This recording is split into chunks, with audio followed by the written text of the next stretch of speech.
सबसे पहले बात करते हैं उस खतरे की जो कोरोना के बाद पूरी दुनिया पर छाता हुआ दिखाई दे रहा है और जिसको लेकर WHO ये कह चुका है कि ये एक और इमरजेंसी है। दरअसल भारत में कोरोना वायरस के बाद अब मंकी पॉक्स का खतरा शुरू हो गया है। केरल के बाद अब राजधानी दिल्ली में मंकी पॉक्स का नया केस मिला है। केरल में अब तक 3 नए केस मिल चुके हैं। स्वास्थ्य महकमा जांच में जुट गया है।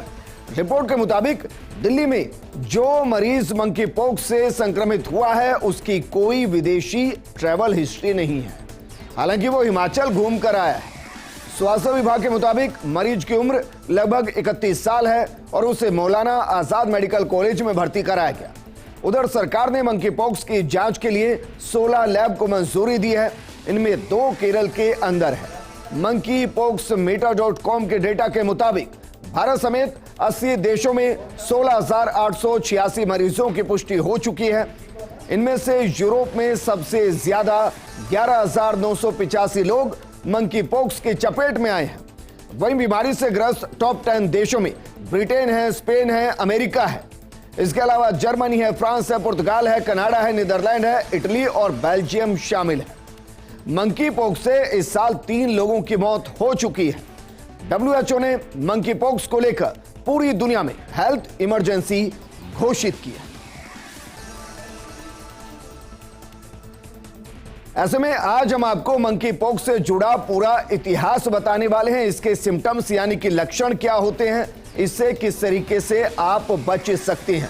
सबसे पहले बात करते हैं मंकी पॉक्स के इतिहास की। जरा देखिए किस तरीके से मंकी पॉक्स की शुरुआत हुई। मंकी पॉक्स का संबंध ऑर्थोपॉक्स वायरस परिवार से है और इसका मतलब क्या है ये भी जरा समझिए। चेचक की तरह ये बीमारी दिखाई देती है। शरीर पर इस तरीके के निशान आते हैं, चेते आते हैं। इसमें वेरियोला का वायरस होता है और इस वायरस के चलते स्मॉल पॉक्स यानी कि छोटी चेचक होती है। जानवरों में मंकी पॉक्स पहली बार साल 1958 में दिखाई दिया था, जब बंदरों में मंकी पॉक्स का संक्रमण पाया गया था और इसीलिए इसे मंकी पॉक्स कहते हैं। साल 1970 में पहली बार इंसान के अंदर इसको डिटेक्ट किया गया था। मंकी पॉक्स कोंगो के एक बच्चे में पहली बार पाया गया था। मंकी पॉक्स इस बच्चे के अंदर पाया गया था और 1980 में चेचक उन्मूलन के बाद यह गंभीर समस्या बनकर उभरा था और एक दौर में यह पेंडेमिक से कम नहीं था। तो यह हमने आपको बताया इसका इतिहास। लेकिन अब हम आपको बताते हैं कि दरअसल मंकी पॉक्स फैलता कैसे है और इससे जुड़े सिम्टम्स क्या कुछ हो सकते हैं। सबसे पहले आपको बताते हैं मंकी पॉक्स फैलता कैसे ताकि आप इसे बच सके। मंकी पॉक्स एक संक्रामक रोग है जो संक्रमित व्यक्ति या जानवर के संपर्क में आने से आपको हो सकता है या कहीं होगा। मंकी पॉक्स से पीड़ित जानवर या व्यक्ति के संपर्क में अगर आप आते हैं या उसके शरीर से निकलने वाले फ्लूइड के संपर्क में आते हैं तो भी आपको इस बीमारी की चपेट में आने के चांसेस बढ़ जाते हैं। संक्रमित जानवर के काटने, छूने और यह भी वो कारण है जिसकी वजह से मंकी पॉक्स फैलता है। खासकर चूहे, गिलहरियों और बंदरों द्वारा यह ज्यादा फैलता है और इसका आपको ध्यान रखना है। मंकी पॉक्स से पीड़ित व्यक्ति के आसपास रखी चीजों को छूने से भी मंकी पॉक्स का खतरा रहता है, क्योंकि सलाइवा और बाकी चीजें उन बर्तनों के संपर्क में, सामान के संपर्क में आ जाते हैं। इसके अलावा अगर किसी को मंकी पॉक्स है और उसके साथ शारीरिक संबंध बनाए जा रहे हैं तो भी मंकी पॉक्स की बीमारी हो सकती है। और इसलिए आपको यह ध्यान रखना है कि अगर किसी को मंकी पॉक्स है तो फिर लक्षण क्या होंगे, क्योंकि सबसे पहले आप लक्षण के आधार पर उसे पहचानेंगे।